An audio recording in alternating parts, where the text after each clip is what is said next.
Welcome, everybody, to the show. I'm excited to interview Mandy Bobo again today. She's been on the show many times because she's going to get the prize for 2025 of doing the most programs with me, starting back in 2024 with Date Your Body, doing the Date Your Body beta. And I wanted to bring Mandy on now that all of the programs for the year are over. And I wanted to be able to sort of look back and reflect on what has changed, where are you now?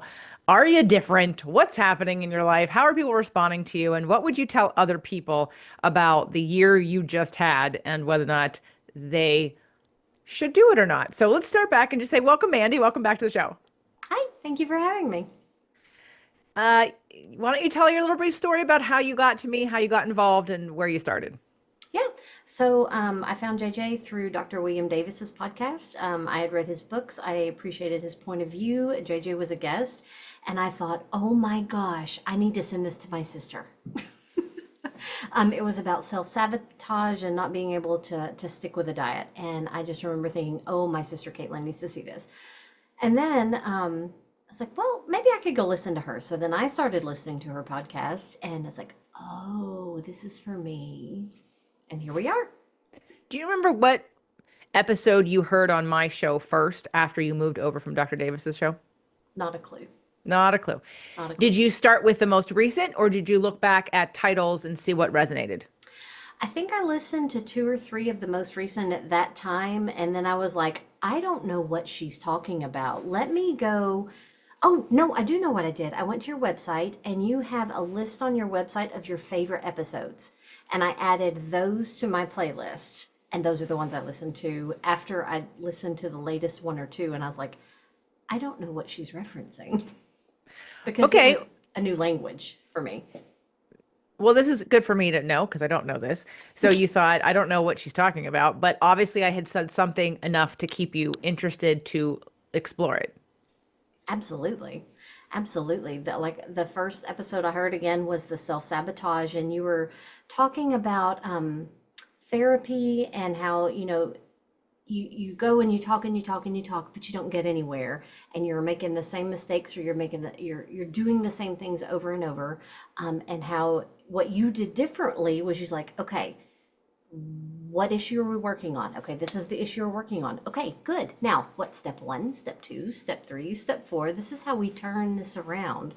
And that's what hooked me. So, yeah, so I just went looking for more of that. I have to mention this because it's starting to be important, more important to me to know and to dig a little further into when people present that are sort of more like me. I find that like that resonates more easily. And then there are people who are do not think they're anything like me and are far from me. Now you reached out and I think you because you're a Taurus with a Capricorn moon, like you love the structure, you love the things that made sense, it was logical, it was linear. I'm very linear in that way in my teaching style because to me everything is connected. And if I don't understand how it's connected, then how am I approaching it? Not from a right brain splattered all over the wall and wonder what's going to work. To me, it has to be a little bit more thoughtful and mindful and planning, and like it has to make sense to me. And I look at emotion and emotion, I can break it down mechanically, and it makes sense to me. And I think that's sort of what I do well to people who don't understand emotion. In fact, Loretta, who you will hear everyone will hear her in her story in the book. But Loretta and I talked about like her second journey and how she said, can you have a bad journey? Because what's starting to come up for her is sort of negative emotions or anger. And I said, no. And she loves to garden. So I said, no, no. And I gave her the garden analogy of, you have all these weeds that you've been repressing for years and they take up all of this space underneath the soil. And until we take out some of those weeds, you're probably not going to be successful trying to plant anything else there because there's no space. And so now all of a sudden, coming off of medications that numbed you for your entire life. These emotions are healthy. They're good. They mean you're in real time with us, right? So I gave that analogy, and she's she's more right brain. She's more feeling and less linear. And that analogy really helped her understand what had happened the second time and why she's where she is now, and then why that's a good thing. Versus to her, the first one was so transformative. It just kind of, I said, it's like taking a scoop off the top, like of all the foam off the top of something, all the garbage, if you will, wanted to come out. And now underneath it, it's cleaner, it's clear, she's got more space. Well, the second time, we're working a little deeper now.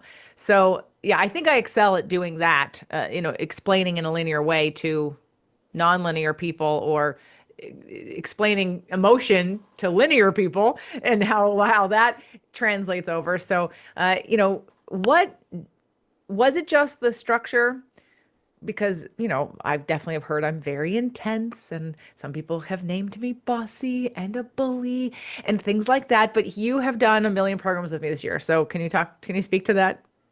I think you can be intense, but I think what some people read as intense is actually passion. You're very passionate, you're very caring, okay, you give a damn. And that's very important. And maybe that can come off to some people that way, but you've never struck me that way. Okay, that's important for me to hear. My roommate in Sedona, I don't know if I told you, maybe, that she was with me for 3 days. I was asking her to help me kind of figure out what the heck I was going to talk about. I was doing 2 10-minute presentations. And then by the end, when she said goodbye, she hugged me and said, "It's so obvious your intense love for humanity." And I cried because I'm like, oh my God, she sees me. She gets it, right? It's not ego. Some of it might be at times, but it's generally not. Well, because I'm a human in a body trying, wanting to spread a message of hope and anything is possible. And some people get triggered by that. And that we know why. We know what their wounds are when they get triggered by that. But it's interesting for me to ask and to share this conversation on here with you, because not everyone's going to share that they feel that way. But to know that you can feel that, I mean, you have to. You can't, you don't sign up for all this stuff with me if you don't feel my love for you, and that I actually give a shit. Like you said, I care. I want to go the extra mile for you. I want everything to translate the way that it needs to for you. So you start out with Date Your Body in 2024, the beta group. You moved into the Rewire. Well, then you came to the live event in October. Then you moved into the Rewire, the 9-month version. And within the Rewire, you did the couples retreat and healing the mother wound. So again, Mandy's going to take the cake for 2025 of the most programs and the most amount of focus, which is probably why it's like drinking from a fire hose, because you've done so much in really so little time. So talk to us about what that's done for you, how that's changed or enhanced you, how it's affecting other people. Okay. So the biggest shift for me is just awareness. I'm learning that just recognizing a thing is like half of the solution. So being present, not worrying about yesterday, not thinking about tomorrow, but being right here today, listening to myself, to my body's smart, listening to what other people are saying, like really listening, just being here. Um, the feelings and needs list and the emotional scale. I think those are the awareness pieces for me. Being still, being present, and having an understanding of what's going on in my head, which I had trouble with before you. But that, again, that feelings and needs list and the emotional scale are my favorite things. Um, and the other shift is that the energy underneath, which is my favorite podcast, an action or a want is more important than the action or the want itself, because I can offer you a cup of tea because I'm annoyed that you're at my house and I have to give you something because that's what I'm supposed to do. Or I can offer you a cup of tea because I'm super excited to be here and want to have a conversation with you. It's the same action, but the why is different. And so doing things from a place for myself or for somebody else, from a place of love and compassion rather than from fear, it makes a huge difference in how I feel, how I show up in the world, what I can accomplish. That's the biggest shift. It's the awareness and the energy underneath. Okay. And I understand what you mean because I've been with you for a year. However, someone on the other side is going to go, you did all those programs just to get in an awareness. I want to know, and I'm just playing devil's advocate because they're like, okay, you want me to spend a lot of money to just become more aware? Well, how does that benefit me? So let's talk about how you and you did an episode with Doug and I and Neil after the couples retreat, and you'll hear Neil say what has changed in Mandy. You probably don't feel as comfortable being able to say that, but Neil was able to speak to you have more confidence. You are happier. You have less stress. You are more, again, you aren't afraid of things. You're less fearful. So anyway, things like that. What would you be able to say about yourself and feel completely in authenticity and in alignment saying? All of those things are true. I am happier. I have more joy. I have more peace. That's huge. But the biggest thing is the connection. So I shied away from connection. I was afraid of connection. I was afraid of women, in particular. I just was raised thinking that women in femininity was bad, or that they were, backstabby, kind of folks. And um, it took taking a class and being in a group of women with similar goals who are moving in a similar direction at the same time, who are supportive of each other, who it's open to share. Um, that affects everything too. So in my, not my online life, but my real life. So I'm making connections with women in my immediate physical surrounding, which is fantastic. Um, I'm not sure I answered your question. Yeah, well, and it's your, I'm asking you to observe yourself now versus a year ago. And I know in Date Your Body, you had physical changes. So you're stronger, you release some weight, what else? Um, well, I'm able to be more consistent with taking care of myself because of that awareness and the energy underneath piece. Um, so we all know what to do. We all know what to do. We eat foods that are nutritionally dense and we move our bodies. That's how we feel good, right? Um, but being able to do that for a long period of time, I just couldn't do it. I could do it for 9 months. I might could do it for a year, but I couldn't sustain it. And what you taught me was it's, again, that energy underneath. Why am I doing it? Am I doing it out of fear? Am I trying to eat well and move my body, or else I'll look bad, or else I won't fit into a pair of jeans, or else I'll feel bad? Or am I doing it because I deserve it? Because my body is amazing and it will heal itself if I just give it what it needs. Am I doing it because, you know, our bodies are amazing, the things that they can do? And so, am I doing it to be kind to myself, which feels a lot better, and it's a whole lot less, um, what do you call it? White knuckling. White knuckle, you've got to white knuckle, you've got to do it this way, you can never do it any other way. Or am I doing it just because I'm being kind to me? And one of the other things that people around me will tell you is that when I'm kind to me, I'm a lot kinder to them too. So have you become kinder? Yes, kinder, more compassionate, more accepting, more present. Before I was always worrying about the past or worrying about the future, and I had a lot of trouble just being with people.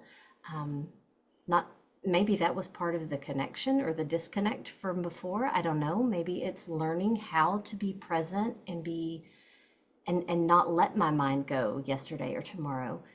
That's helped with that. But some of it is just when I feel peace in my heart, it just affects people around me. I don't even have to say anything. I can literally sit beside somebody and I'm in my little happy place, or I'm humming a song or whistling or whatever I'm doing, and they'll start a conversation. People never did that before. Nobody, I didn't talk to strangers before. People didn't talk to me, probably because I didn't talk to them. I smile at people, like people I don't know, people in the doctor's office, or the I don't know, the grocery store or the bank, and I wave and I smile, and they wave and smile back, and it's fantastic, and it all goes back to that awareness and the energy underneath why we do So anything. here's what I'm hearing. Correct me. I'm going to boil that down to a couple of different words. I'm Okay. hearing more peace. Hmm. I'm hearing more embodiment in your body, more comfortable in your skin. Yes. I'm going to hear less fear about the world around you, Hmm. more interested in having fun and in connecting with others. Yes. Okay. Yes. And how has your transformation over the last year? And in terms of, I know Doug, and we kind of joked on the podcast we did with Neil and the couples retreat, and he, because Doug didn't really know you minus the live event last year very well, he felt like whoever you are being now, which Neil had said, who's this person? Who's my wife? Because she's really blossomed. And Doug just felt like you were just becoming more of who you're supposed, like who you really are. Like the rest of whatever you were doing before was more of the protective, the shell, the keeping yourself safe from other people or the world. Hmm. And now those guards have kind of come down, and who you're shining as is really who you are inside, who you always were, but you just sort of had up the protective mechanisms against the Hmm. world. Would that be accurate? Yeah, 100%. 100%. I can just be me. Who in your family or life has noticed or has been affected by your change? Neil, my husband, who you have met, he is braver because I am braver.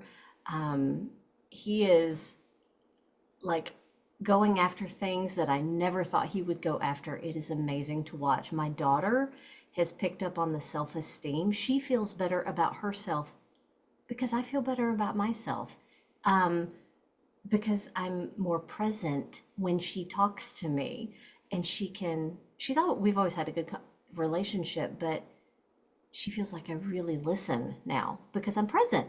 Um, my baby son, my youngest son, who is 19 and he's at college, and he asked me for what he wanted. And I know that that sounds weird. He's a little on the spectrum.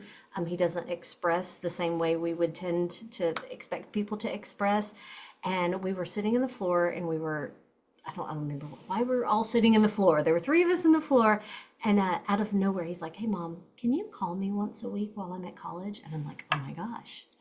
Oh my gosh, he is asking for connection, which is not something normal for him. I was like, absolutely, I can do that. So he's asking for what he needs because he has seen me ask for what I need. Um, my grandson, he's wound tight all the time in his everyday life.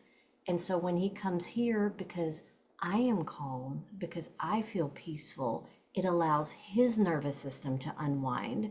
And it's amazing the course of a day. You can watch it over about 3 hours. And then like my daughter-in-law, whose life whose normal life is she grew up in chaos and she felt that was normal. And so she's watched me go through these classes, and I've noticed, before, I mean, she liked me fine, but she didn't want to spend a lot of time because she didn't know me, but I wasn't open. Like I didn't share anything with her because I had my wall. And now, like, we have conversations. She'll actually call me on the phone, or she'll come stay and visit when she brings Aiden, which is my grandson, over. It's just it's touched everybody. My mom, my sister. It's like the things, and it's not like I'm lecturing. If they ask, I tell them. But it's just they're around me and they feel the shift, and then they start to shift without ever thinking about it or having to take a class or asking why. Yeah.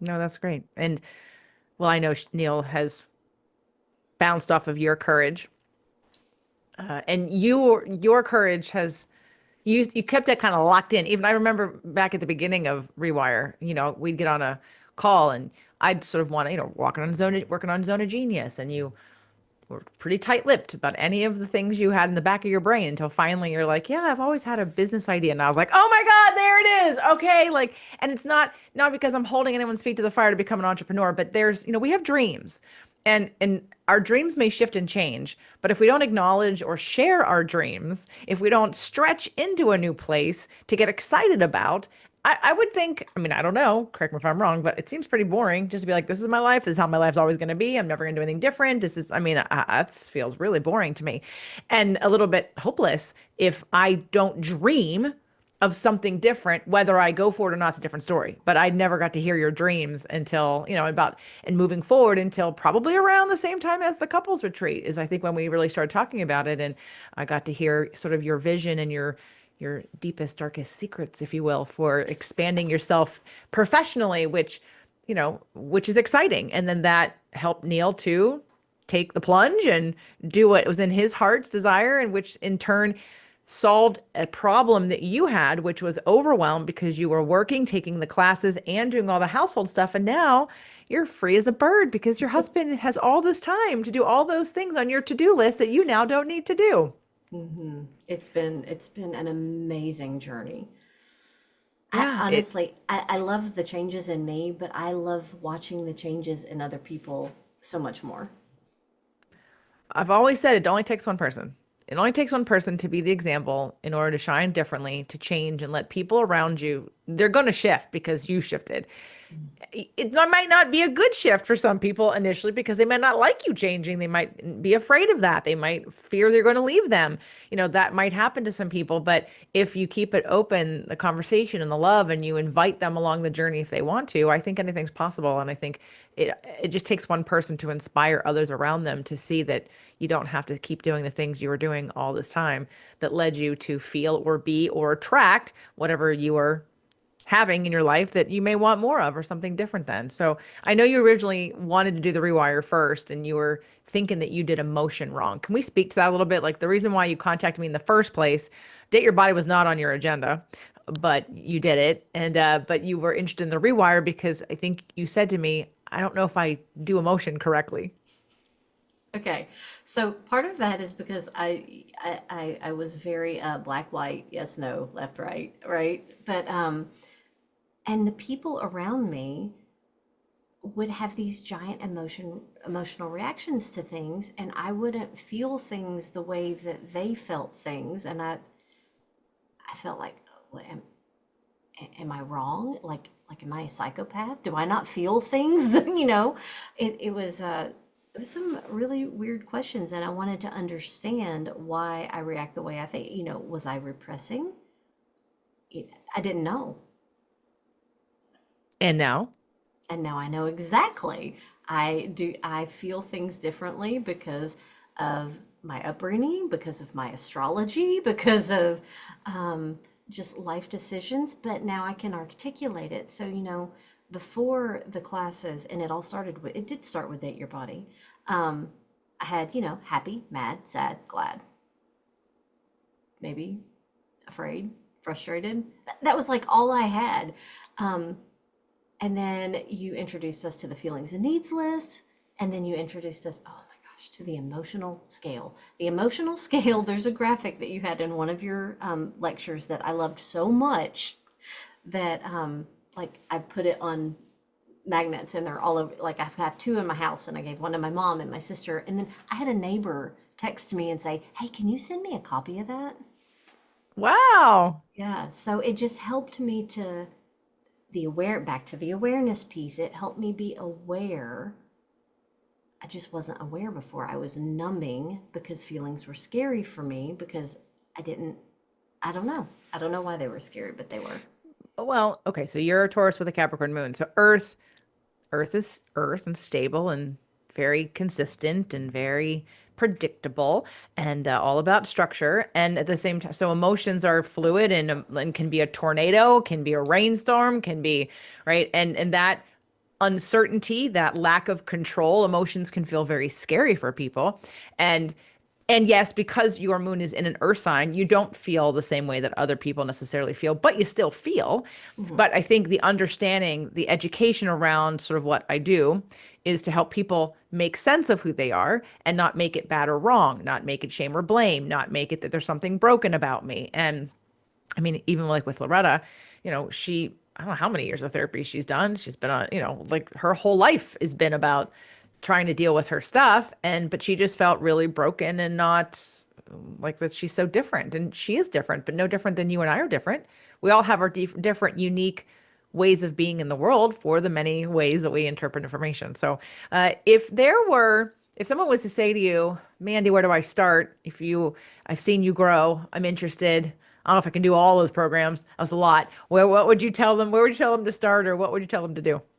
Well, I guess that depends on what their goals are. So if they, like me, didn't like themselves when they looked in the mirror, or God forbid you have to get naked, right? If you're uncomfortable in your skin, I would say start with Date Your Body. If you're comfortable in your skin, but maybe you're fearful of people judging you, maybe you're fearful of the things that are going on in the world, you just have a lot of fear, or you're worried about money or those kinds of things, I would probably start um, with the Rewire, because it's more emotional based. Now, Date Your Body is also that was my introduction to all of the emotional things, because it's all, we're all connected. All the parts of us are connected. Um, but it was very physical based, which I appreciated. If if you have a partner who is open minded and willing to go on a journey with you, I understand that not all of them are. Maybe start with a couples retreat, but no matter where you start, go to the live event. Yeah.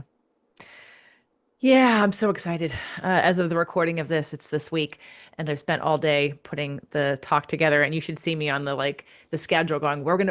As per JJ, I have way too many exercises with way too little time. I'm like, where are we gonna put that? We're putting that. We're gonna do this. We're gonna do this, right? And the only time that I didn't feel that way was healing the mother wound, because we had 5 days, and I had plenty of time. And I limited the amount of exercise we were doing. It was so experiential that healing the mother wound felt, even though we did a lot of things, we also didn't do a lot of things. We also were very mindful and very present. And it wasn't really about the doing as more as it about the expressing and the experiencing and the being. And this is also, but at the same time, I'm like, wow, okay, I'm so excited because I'm breaking people. I'm putting in the groups this year. Not everyone's gonna do the same thing for 2 sessions, because you're gonna choose what you want to do, like pick your own adventure kind of thing, based on how you test out of what your survival state is. So I'm very excited about that. But in being in person, really, it does make a big difference. And, Mandy's programs with the Rewire, this year, because I did the beta healing the mother wound, you either get, well, with the 9 month program, you either get like a group event or a VIP. And so Mandy got the option of alternating her VIP and making it healing the mother wound instead. So healing the mother wound was in person, and the couples retreat was in person. And so even though those are smaller groups, they are as impactful, and they're fun. And we're going to play code names again. Next time, I'm going to put it as part of the schedule, because we only got to play one round. So if you're interested in any of the things, reach out. Let's chat. I think I might just do like one big application at the end of this year for whatever is coming up next year, so people can choose their own adventure based on what they need.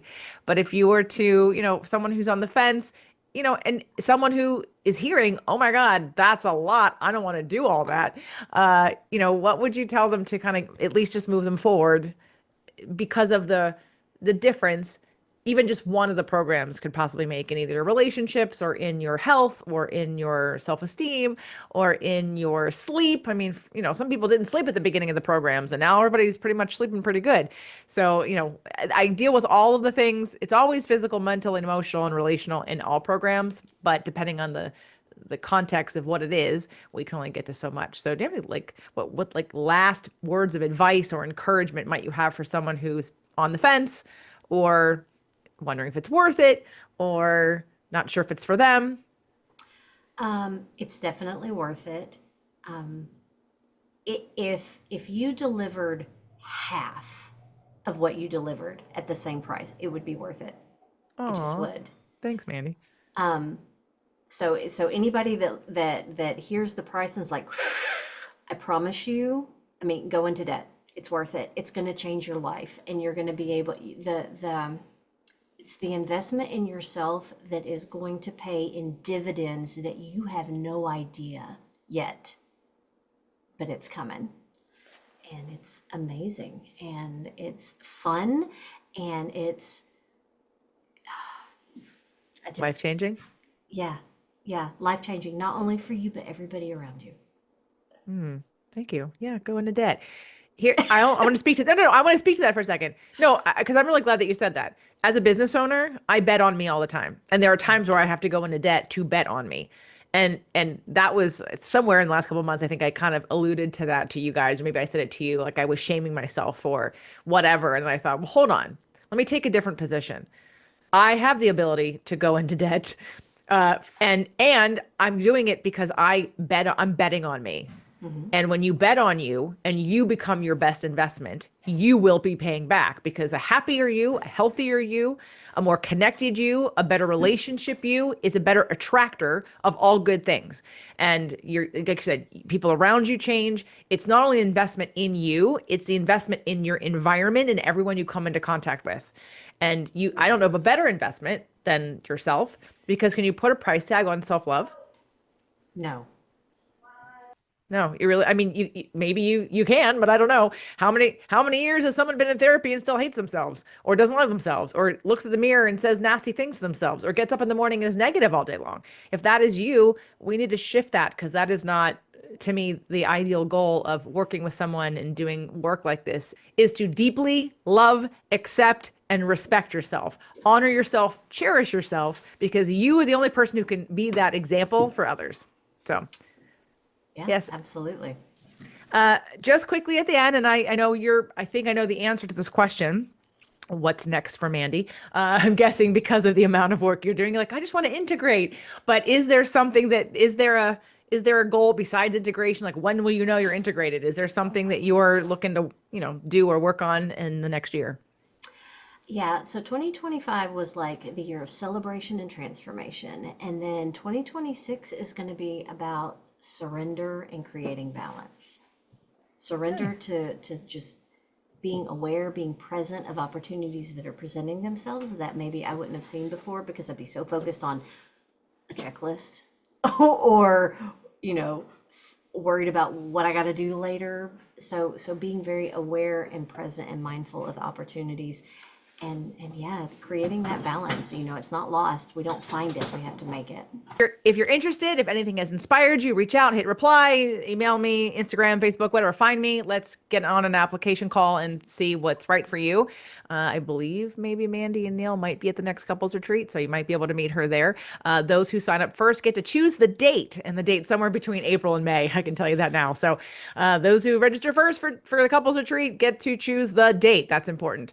But anyway, thank you, Mandy, so much. Thank you for all the work you've put in for the last year. It's been amazing. I can't wait to see you again in the near future and to be with you and empower you and to have you at the couples retreat and then to hopefully in the future help you with your business and making that flourish. So love to you. I love you so much. Thank you so much. Thank you so much.